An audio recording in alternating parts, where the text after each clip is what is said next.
Hey everyone, welcome back to the Circle Club. I'm Tyrone here with Corey of What's Next. Today we're going to be talking about the key takeaways from Moonlight episode 1, what you may have missed. We'll catch you up to speed. Number 1, Stephen Grant, played by Oscar Isaac, has dissociative identity disorder, which is a key component of him balancing who he is. He doesn't know where he is, and it's also the first time we see this mental health issue in the Marvel Cinematic Universe.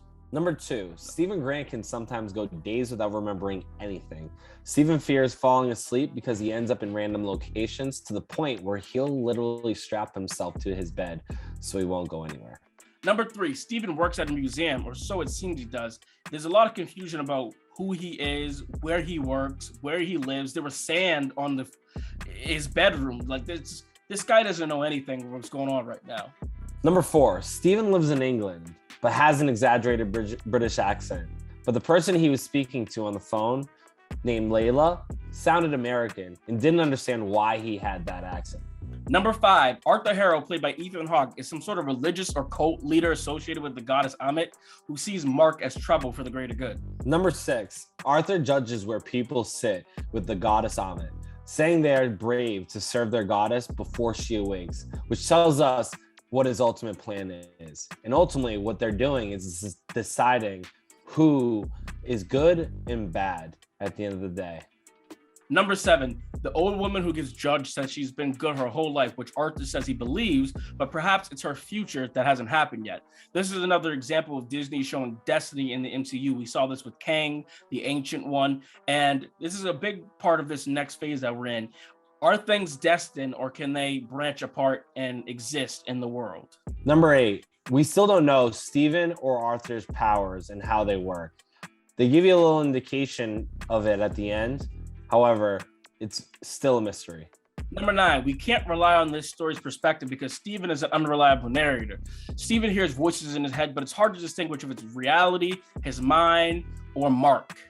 Number 10, Stephen is a vegan but ends up eating a steak, a sign he's given up on trying to figure out what's happening to him. He's incredibly disappointed. He's starting to unravel. Number 11, Stephen speaks with his mom, or so we think, constantly, but never actually hear her voice. So did something happen to his mom? Is his mom in his head? Are we going to find out about that?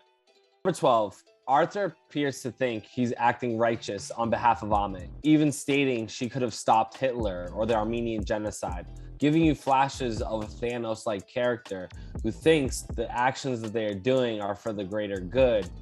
It's still a bad act. Number 13, Stephen appears balanced when Arthur judges him, yet he calls it chaos. Number 14, what is the scarab?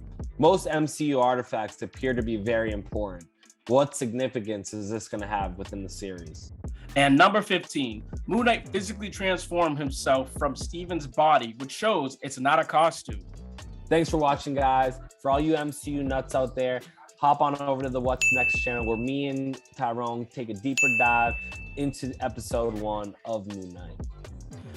If you're not already subscribed, make sure you subscribe. We make new videos every single week. Corey, thank you for coming on as always, my brother. And again, go check out What's Next if you love Marvel content, because we make Marvel content all the time. Follow our social medias, and we'll see you guys in the next video. And remember, just be you. Peace.